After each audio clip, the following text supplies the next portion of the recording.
കോഴിക്കോട് ഗോവിന്ദപുരം സ്വദേശി ദീപകിന്റെ മരണത്തിൽ അറസ്റ്റിലായ ഷിംജിത മുസ്തഫയുടെ ജാമ്യാപേക്ഷ കോടതി തള്ളി. കുന്നമംഗലം മജിസ്ട്രേറ്റ് കോടതിയാണ് ഷിംജിതയുടെ ജാമ്യാപേക്ഷ തള്ളിയത്. ഷിംജിതയ്ക്ക് ജാമ്യം നൽകുന്നതിനെ കോടതിയിൽ പ്രോസിക്യൂഷൻ ശക്തമായി എതിർത്തു. റീച്ചിനും പ്രശസ്തിക്കും വേണ്ടി ഷിംജിത കുറ്റം ചെയ്തുവെന്ന് പോലീസ് കോടതിയിൽ സമർപ്പിച്ച റിപ്പോർട്ടിൽ വ്യക്തമാക്കി. കോഴിക്കോട് ഗോവിന്ദപുരം സ്വദേശി ദീപകിന്റെ മരണത്തിൽ അറസ്റ്റിലായ ഷിംജിത മുസ്തഫയുടെ ജാമ്യാപേക്ഷ കോടതി തള്ളി. കുന്നമംഗലം മജിസ്ട്രേറ്റ് കോടതിയാണ് ഷിംജിതയുടെ ജാമ്യാപേക്ഷ തള്ളിയത്. ഷിംജിത ജയിലിൽ തന്നെ തുടരണം. ഷിംജിതയ്ക്ക് ജാമ്യം നൽകുന്നതിനെ കോടതിയിൽ പ്രോസിക്യൂഷൻ ശക്തമായി തന്നെ എതിർത്തു.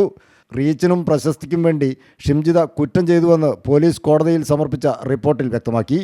ലൈംഗികാതിക്രമം ആരോപിച്ച് സമൂഹ മാധ്യമങ്ങൾ വഴി വീഡിയോ പ്രചരിപ്പിച്ചതിന് പിന്നാലെയാണ് ദീപക് ആത്മഹത്യ ചെയ്തത്. പ്രതി അതിക്രമം നേരിട്ടുവെന്ന് വടകര പോലീസിന് പരാതി നൽകിയിരുന്നുവെന്ന് അവകാശപ്പെട്ടിരുന്നെങ്കിലും പോലീസ് ഇൻസ്പെക്ടർ അത് നിഷേധിച്ചു. അതിക്രമം നേരിട്ടുവെന്ന് പരാതിപ്പെടാതെ വീഡിയോ പ്രചരിപ്പിച്ചത് ദുരുദ്ദേശത്തോടെയാണെന്ന് പോലീസ് റിപ്പോർട്ടിൽ ചൂണ്ടിക്കാട്ടി. ഷിംജിത പകർത്തിയ ദൃശ്യങ്ങളല്ലാതെ ദീപകിനെ ആത്മഹത്യ ചെയ്യാൻ പ്രേരിപ്പിക്കാൻ മറ്റു കാരണങ്ങളില്ലെന്നും ജാമ്യം ലഭിച്ചാൽ പ്രതി സമാനമായ കുറ്റകൃത്യങ്ങളിൽ ഇനിയും ഏർപ്പെടുമെന്നും പോലീസ് റിപ്പോർട്ടിൽ പറഞ്ഞു. ഷിംജിതയ്ക്ക് ജാമ്യം നൽകുന്നത് മറ്റു വ്ളോഗർമാരെയും ഇത്തരം പ്രവൃത്തികൾക്ക് പ്രേരിപ്പിക്കും. അതുവഴി കൂടുതൽ ആത്മഹത്യകൾ ഉണ്ടാകാൻ സാധ്യതയുണ്ടെന്നും റിപ്പോർട്ടിൽ പരാമർശിച്ചു. അതേസമയം ഷിംജിത മുസ്തഫയ്ക്കെതിരെ ബസ്സിലുണ്ടായിരുന്ന മറ്റൊരു പെൺകുട്ടി പരാതി നൽകി.